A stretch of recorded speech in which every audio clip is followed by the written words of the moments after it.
Sebenarnya banyak sekali fakta baru terkait pembunuhan terhadap Joshua yang patut kita bahas, mulai dari tes kebohongan hingga DNA. Tapi malam hari ini saya ingin ajak Anda untuk fokus saja kita malam hari ini untuk membahas mengenai DNA. Karena ini begitu krusial ketika dua saksi ahli yang dihadirkan dalam persidangan mengatakan tidak ada satupun jejak DNA dari senjata api yang diduga ditembakkan terhadap Joshua.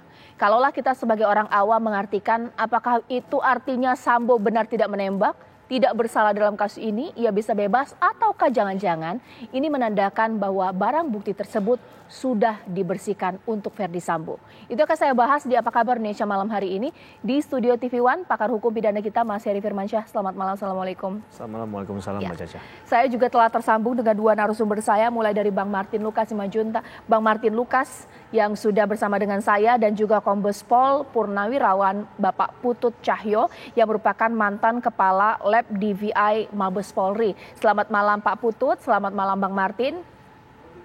Selamat malam, Mbak Caca. Selamat malam para semua narasumber. Sebelum saya ke narasumber, saya ingin fokus mungkin ke Pak Putut, karena Pak Putut ini merupakan pekerjaan sehari-hari Bapak ya ketika masih aktif. Pak, bisa dijelaskan sebenarnya bagaimana sih barang bukti kemudian bisa diketahui DNA apa saja yang masuk ke dalam hal tersebut? Ada berapa tim yang bekerja, atau mungkin bisa tidak barang bukti membersihkan untuk DNA tertentu? Karena ini kecurigaannya. Seperti apa, Pak? DNA ini sangat awet, tetapi mudah untuk dihapus. Misalnya ini contohnya saja ya. Misalnya saya habis memegang gelas seperti ini, terus kemudian saya hapus, maka DNA saya akan hilang di sini. Itulah. Jadi mudah sekali untuk menghapus DNA-nya. Tetapi kalau tidak dihapus, maka DNA itu kan awet.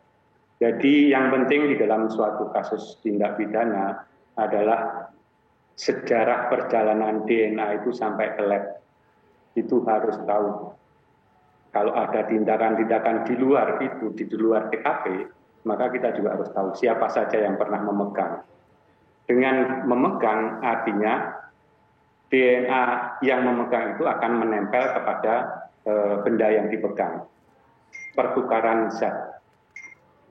Baik, Pak Putut, dari fakta di persidangan mengenai DNA untuk dua senjata Glock 17 dan HS.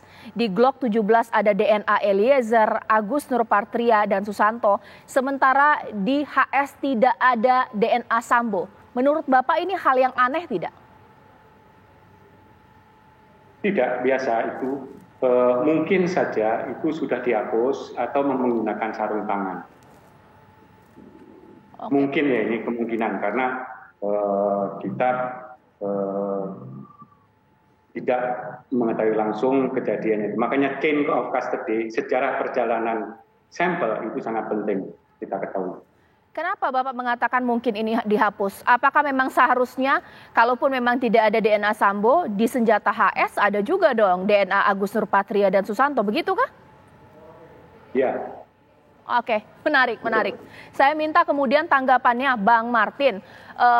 Apakah hakim akan berpikiran dengan logika yang sama seperti saya tadi dan juga Pak Putut? Tapi memang saat ini di persidangan saksi ahli mengatakan tidak ada DNA Sambo dalam senjata api HS. Seperti apa Bang Martin? Jadi gini, pertama ya, pasal 340 ini kan yang paling berat adalah perencanaan ya.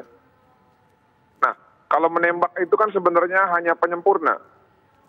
Jadi ada dua hal sebenarnya yang bisa menjerat Verdi Sambo adalah sebagai perencana atau sebagai penembak. Ya. Yang paling penting itu ada sebenarnya membuktikan rencananya. Nah, namun penembakan ini juga penting. Kenapa saya bilang penting? Manakala ternyata berdasarkan BAP Eliezer itu sisa peluru itu 12 di senjata Glock dia. Namun ya selongsong ditemukan 8. Berarti ada kelebihan 3 peluru itu.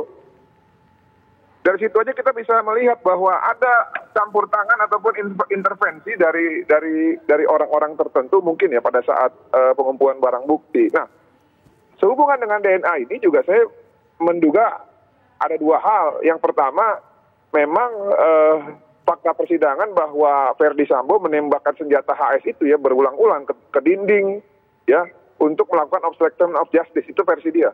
Nah, kalau benar dia menembak dan tidak ada DNA, berarti ada dua hal yang bisa terjadi dari peristiwa tersebut. Yang pertama adalah dia menggunakan sarung tangan ya sesuai dengan apa yang didalilkan oleh jaksa, dan itu saya yakin yang pertama. Atau yang kedua, dibersihkan DNA-nya. Simpel saja seperti itu, Mbak Anissa. Nah, yang kita tanda tanya sampai sekarang adalah di mana satu lagi pistol Glock-nya yang yang dipakai untuk menembak kepala belakang. Itu yang paling penting sebenarnya. Demikian, terima kasih. Oke, baik, ditahan dulu karena sekarang saya akan menghubungi atau terhubung dengan kuasa hukum Eliezer, Bang Roni Talapesi. Apakah sudah bisa saya berkomunikasi dengan beliau? Bang Roni, malam Bang. Malam, Mbak Caca. Ya. Sehat selalu. Iya Bang, Ya. terima kasih. Bang, karena Abang mendengar persidangan ketika dua saksi ahli DNA dihadirkan, itu tertutup. Sebenarnya apa sih yang dijelaskan intinya Bang ya dalam pengungkapan perihal DNA? Kenapa bisa tidak ada DNA dalam senjata HS ataupun juga Glock 17? Ini seperti apa? DNA Sambo maksudnya? Iya, Mbak Caca, kita coba fokus kepada Glock 17 ya. Fakta persidangan yang kita bicara ya. Pertama, Ricky Rizal menyampaikan bahwa HS almarhum ditaruh di dashboard mobil.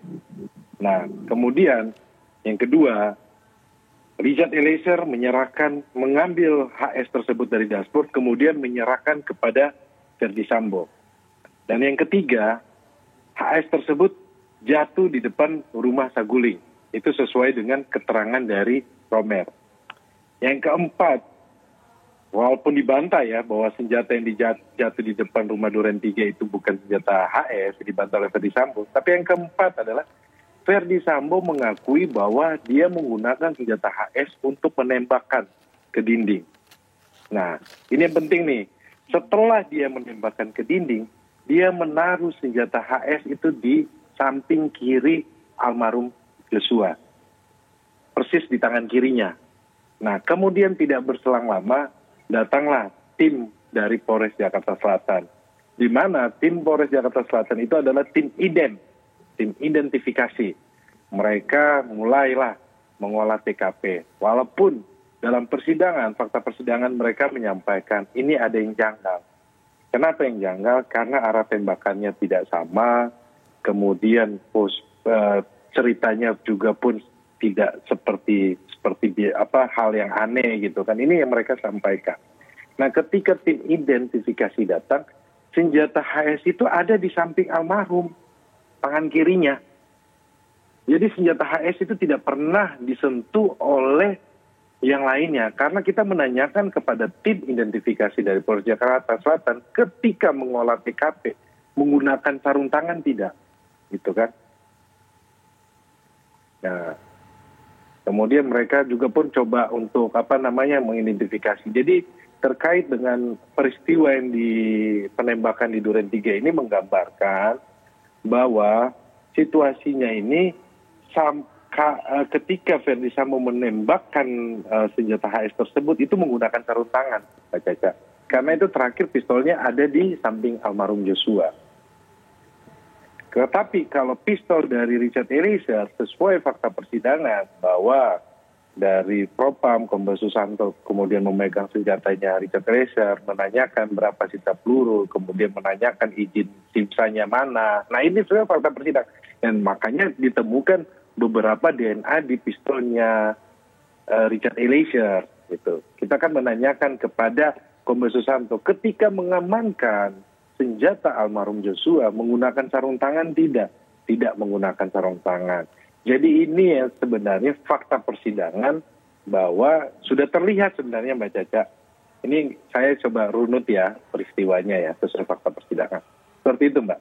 Oke, ditahan dulu Bang Roni, nanti sesaat lagi saya akan bertanya. Dalam hukum pidana, persidangan hukum pidana, logika itu menjadi hal yang krusial tidak? Atau mungkin hanya melihat fakta dan benar-benar letter-leh keterangan dari ahli? Karena apapun itu, ahli mengatakan tidak ada DNA dalam sarung tangan ataupun juga dua senjata. Sesaat lagi, Mas dijawab usai jeda berikut.